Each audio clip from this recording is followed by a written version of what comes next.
नमस्कार, मैं हूं आपके साथ पूर्णिमा मिश्रा। हमारे खास प्रोग्राम क्या कहते हैं नरेंद्र मोदी में आज आपको सुनवाएंगे पीएम मोदी का वो ऐतिहासिक भाषण जो उन्होंने 3 सितंबर 2012 को गुजरात के गांधीनगर में दिया। मोदी जी ने अपने भाषण में कहा कि गुजरात में किसानों की युवा पीढ़ी भी आधुनिक कृषि क्रांति में भागीदार बनी है। गुजरात के किसानों का पुरुषार्थ रंग लाया और गुजरात के कृषि विकास से इजरायल जैसा देश भी प्रभावित हुआ है। कुछ बातों के साथ मैं कुछ बातें और भी बताना चाहता हूं। हम लोग vibrant Gujarat global investor summit करते हैं। उस समिट के साथ हम हर बार कोई न कोई एक स्पेशल इवेंट भी रखते हैं। जब हमने 2007 में vibrant Gujarat global investor summit किया था तो उसके पूर्व में हमने इंफॉर्मेशन टेक्नोलॉजी के लिए एक अलग ग्लोबल समिट किया था। जब हमने 2009 में एंड 2011 में वाइब्रेंट समिट किए तो दोनों समय हमने नॉलेज को आधार बना करके यूनिवर्सिटीज के साथ, नॉलेज पार्टनर के साथ राउंड टेबल कॉन्फ्रेंस करके उस हमारे इन्वेस्टमेंट समिट को एक नया रूप दिया था। जब हम 2013 में जनवरी महीने में vibrant Gujarat global investor summit करने जा रहे हैं तब हमने सोचा कि इस वर्ष उसी वाइब्रेंट समिट के हिस्से के रूप में पहले हम एग्रीकल्चर सेक्टर को ध्यान में रखते हुए एक dedicated vibrant summit for agriculture sector करें और उसी का परिणाम है कि आज हम सब बैठ करके एक एग्रीकल्चर सेक्टर में हम क्या कर सकते हैं उसका विचार विमर्श करने जा रहे हैं। हमारे देश में इस प्रकार का पहला ये इनिशिएटिव है जो किसी राज्य ने लिया और इसकी सफलता को देखते हुए, क्योंकि इसको हमने ज्यादा हाइप नहीं की थी, बड़ा लो प्रोफाइल शुरू किया था। ये आज इतना बड़ा समारोह हो रहा है, अब तक अखबार में इसके संबंध में एक लाइन भी नहीं छपी, टीवी में भी कोई खबर नहीं आई। उसके बावजूद भी 11 प्रदेश और हजारों की तादाद में किसानों का यहां होना, 7 देशों की पार्टनरशिप होना, ये अपने आप में कितना मेटिकुलसली साइलेंटली इस काम को हमने ऑर्गेनाइज किया होगा, कितना महत्व दिया होगा, इसका आपको अंदाज आ सकता है। और इसकी सफलता को देखते हुए मैं आज आप सबको बताना चाहता हूं कि दुनिया में सबसे बड़ा एग्रीकल्चर फेयर इजराइल करता है और हर 3 वर्ष में एक बार करता है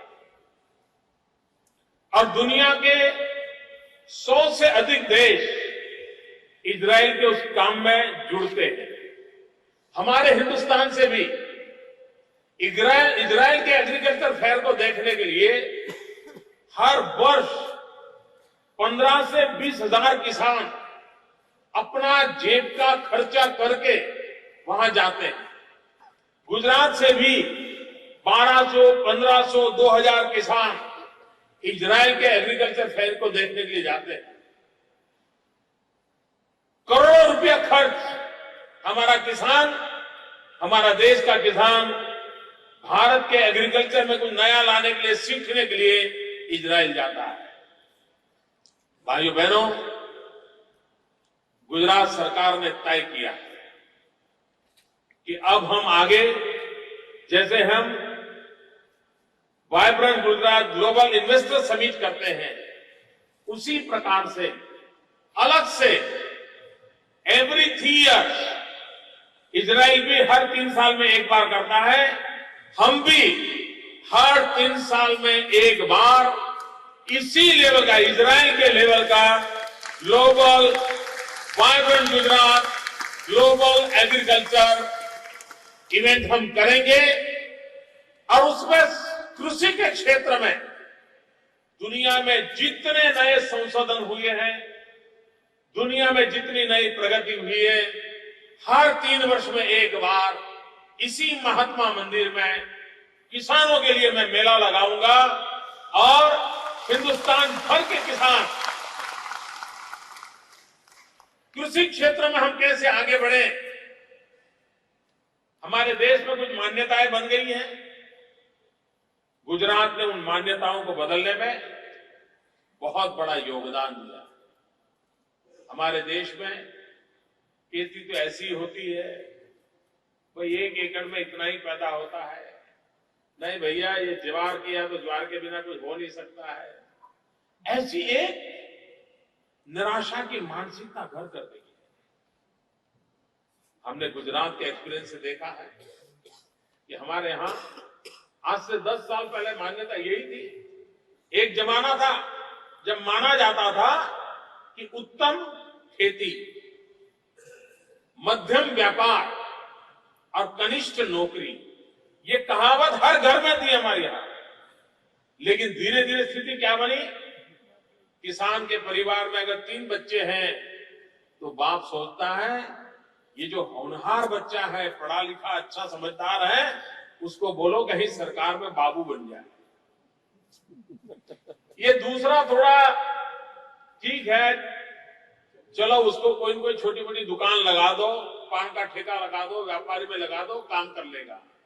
ये जो बुद्धू बचा है घर में, तीसरा कम क्षमता है, चलो उसको खेती के काम में लगा देगा।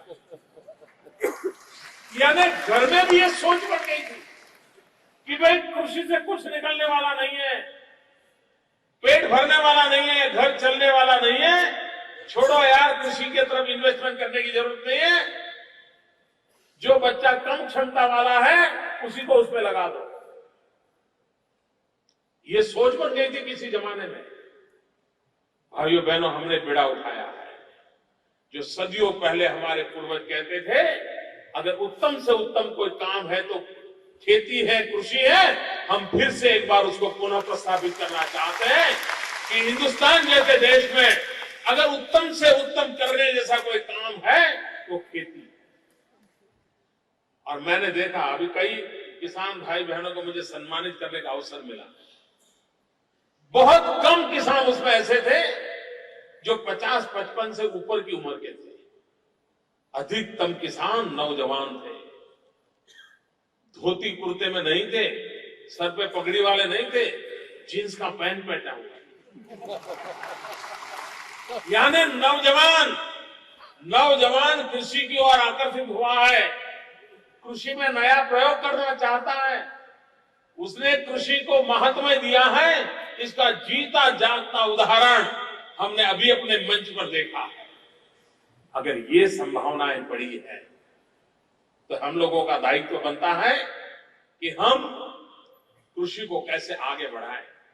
भाइयों बहनों, पहले हम कृषि के विषय में सरकार भी सोचती थी, देश की सरकार भी सोचती थी, तो क्या सोचती थी कि भाई फसल खराब ना हो जाए, ये देखो, उससे ज्यादा सोचा नहीं जाता। भारत सरकार का कोई एग्रीकल्चर डिपार्टमेंट होता है, राज्य सरकार का कोई एग्रीकल्चर डिपार्टमेंट होता है, कोई एग्रीकल्चर यूनिवर्सिटी होती है, एग्रीकल्चर इकोनॉमिक्स होता है, एग्रीकल्चर इंजीनियरिंग होता है, एग्रो इंफ्रास्ट्रक्चर होता है, एग्रो फंडिंग होता है। इन सारे विषयों का हमारे देश में चर्चा में ही नहीं था। जिसका डिपार्टमेंट है वो डिपार्टमेंट अपने ऑफिस चला रहा।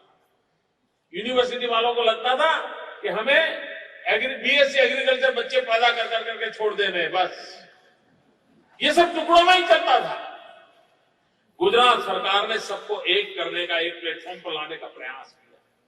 हमने कृषि महोत्सव के माध्यम से कृषि क्षेत्र की जितनी विधाएं हैं, जितनी शक्तियां, जितनी सोच है, जितने अनुभव है, जितनी आशाएं हैं, सबको जोड़ने का एक काम किया और एक नया विश्वास पैदा किया। और सरकार एक कैटलिक एजेंट के रूप में, एक उद्दीपक की तरह उन सबके बीच में जुड़ी।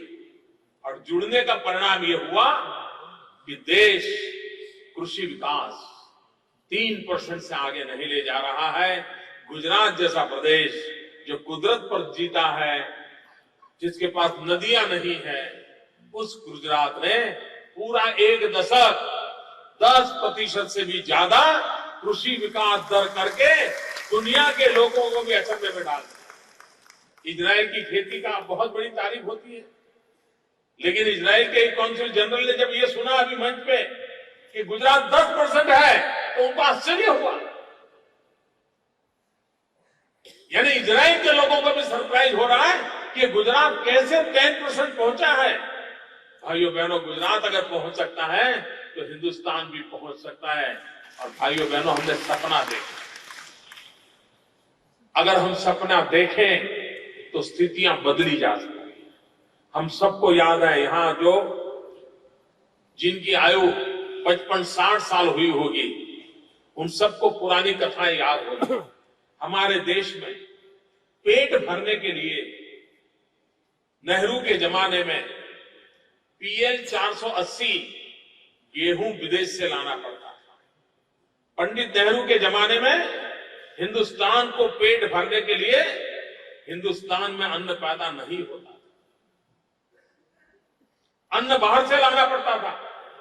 PL 480 गेहूं गुजरात के बंदरों पर आते थे और पूरे देश में वो जाते थे। सरकार की आधी मशीनरी इस बात में बिजी रहती थी कि बंदरों पर माल कब पहुंचेगा, वो माल कब उठाया जाएगा, उस माल को हिंदुस्तान के कोने कोने कैसा पहुंचाया जाएगा। सरकार की आधी मशीनरी उसी में लगी रहती थी। वो दिन हिंदुस्तान ने देखे हैं, आजाद हिंदुस्तान ने देखे हैं। लेकिन एक लाल बहादुर शास्त्री आए और लाल बहादुर शास्त्री ने मंत्र दिया, जय जवान जय किसान। और लाल बहादुर शास्त्री ने हिंदुस्तान के किसानों को कहा कि मेरा देश कृषि प्रधान हो, मेरे देश के किसानों में इतना दम हो और हिंदुस्तान को पेट भरने के लिए दुनिया की ओर देखना पड़े, ये स्थिति मुझे मंजूर नहीं है, हमने कुछ करना चाहिए। उन्होंने हिंदुस्तान के किसानों का आह्वान किया और भारत के किसानों ने लाल बहादुर शास्त्री के एक शब्द पर अपना जीवन लगा दिया और अन्न के भंडार हो गए। मेरे देश के किसान ने रात दिन पसीना बहाया, हिंदुस्तान के अन्न के भंडार भर दिए और उसके बाद इस देश को पेट भरने के लिए कभी विदेशों से कुछ लाने की जरूरत नहीं पड़ी। ये काम मेरे देश के किसानों ने किया है। यही जमीन, यही पानी, यही पद्धति, लेकिन सही नेतृत्व मिला तो देश का किसान खड़ा हो गया और देश के अन्न भर दिए, अन्न के भंडार भर दिए। भाइयों बहनों, क्या हम अपना ही पेट भरने के लिए पैदा हुए हैं क्या? मेरे किसान भाइयों बहनों, 11 राज्य के किसान मेरे सामने बैठे हैं। मैं गुजरात जैसे एक छोटे से राज्य का मुख्यमंत्री, आपका सेवक, मैं आपके दिलों में एक प्रश्न उठाना चाहता हूं। मैं आपसे आह्वान करना चाहता हूं, क्या हिंदुस्तान का किसान सिर्फ अपना ही पेट भरने के लिए पैदा हुआ है? नहीं। क्या हिंदुस्तान का किसान सिर्फ हिंदुस्तानियों का पेट भरने के लिए पैदा हुआ है? नहीं। भाइयों बहनों, मेरे देश का किसान सपना देखे, पूरा हिंदुस्तान सपना देखे कि हम पूरे यूरोप का पेट भरने की ताकत रखते हैं। पूरे यूरोप का